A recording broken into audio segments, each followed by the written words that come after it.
NEET परीक्षा paper leak और NTA में सुधार की मांग को लेकर राजधानी दिल्ली की सड़कों पर संग्राम छिड़ा है। लेकिन केंद्रीय शिक्षा मंत्री धर्मेंद्र प्रधान की इस्तीफे की मांग कर रहे छात्रों और कॉकरोच जनता पार्टी को अब सुप्रीम कोर्ट से भी बड़ा झटका लगा है। बुधवार को सुप्रीम कोर्ट में इस प्रदर्शन के दौरान पुलिसिया कार्रवाई के खिलाफ एक याचिका दाखिल की गई थी। याचिकाकर्ता ने इसे तत्काल सूचीबद्ध करने की मांग की थी, लेकिन सीजेआई सूर्यकांत ने सख्त लहजे में कहा, हमारा समय बर्बाद मत करो और अपना समय भी बर्बाद मत करो। जब वकील ने दलील दी कि छात्र महत्वपूर्ण मुद्दा उठा रहे और उनके पास पुलिस की क्रूरता दिखाने वाले वीडियो मौजूद हैं, तो सीजीआई ने बातचीत को बीच में ही काटा और उन्होंने कहा, आपका बहुत बहुत धन्यवाद, हमें वीडियो में कोई दिलचस्पी नहीं है, हमारे पास देखने का समय नहीं है। आपको बता दें, एक दिन पहले दिल्ली हाईकोर्ट ने भी ये कहते हुए मामले से किनारा कर लिया था कि अदालत को इसमें मत घसीटे। मैं आज भारत देश की मेंशनिंग किया था, जिसमें भारत देश के लाखों बच्चे जंतर मंतर पर पीसफुली प्रोटेस्ट कर रहे हैं। हमारे यहाँ से शुरुआत हुई थी।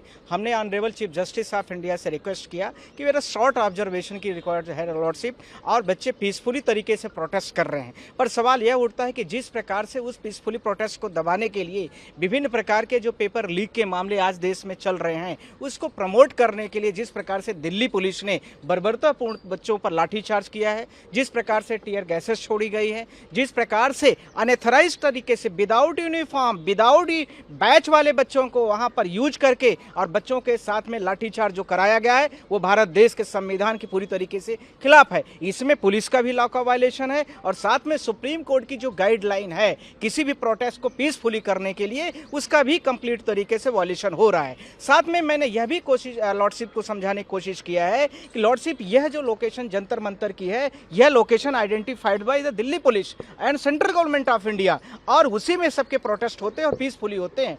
पिछले 25 दिन का रिकॉर्ड देखा जाए तो बच्चों का पीसफुली प्रोटेस्ट चला है, उसमें कहीं भी कोई भी ऑब्जर्वेशन पुलिस नहीं कर सकती। पर 2 दिन पहले जिस प्रकार से पुलिस का मिसबिहेव हुआ है, जिस प्रकार से बच्चों को पार्कों में घुस के मारा गया है, जिस प्रकार से दिल्ली पुलिस के जो बड़े ऑफिसर, कई सारे आईपीएस ऑफिसरों को मैंने देखा है कि लड़कियों को थप्पड़ों से मार रहे हैं, तो कोई डंडों से उसको पीछे से मार रहे हैं। बहुत सारे सोशल मीडिया में आप लोग निहत्थे बच्चों पर पत्थर मारा जा रहा है। पत्थरों के बड़े सारे आपने देखा होगा कि वहां पर ट्रैक्टर खड़े हैं और वो क्या कहते हैं उसको, हाईवास खड़े हैं।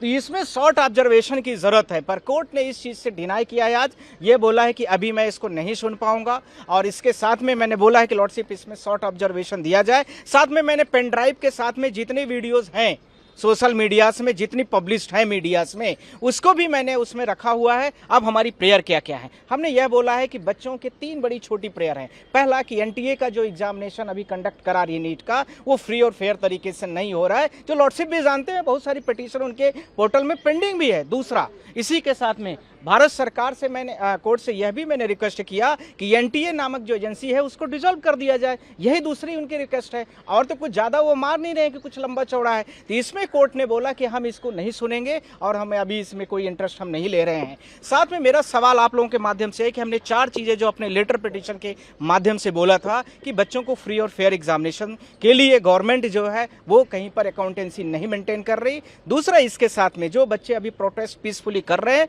उनको पीसफुली प्रोटेस्ट करने का आर्टिकल 19(1)(b) और 1(c) में कंप्लीट तरीके से आर्टिकल दिया हुआ है, वो पीसफुली कर रहे हैं। इसलिए उस समय पर जो भी व्यक्ति इस तरह से वायलेशन और लॉ का उल्लंघन कर रहा है, जिसमें पुलिस ऑफिसर, आरएएफ, सीआईएसएफ के जवान और बिना नाम और बिना बैच के, बिना यूनिफॉर्म वाले जिन लोगों ने बर्बरतापूर्ण बच्चों के साथ बिहेव किया है, वो पूरी तरीके से निंदनीय है और उसमें पुलिस एफआईआर होनी चाहिए। इसके लिए भी मैंने कोर्ट से रिक्वेस्ट मेरे पिटीशन में था।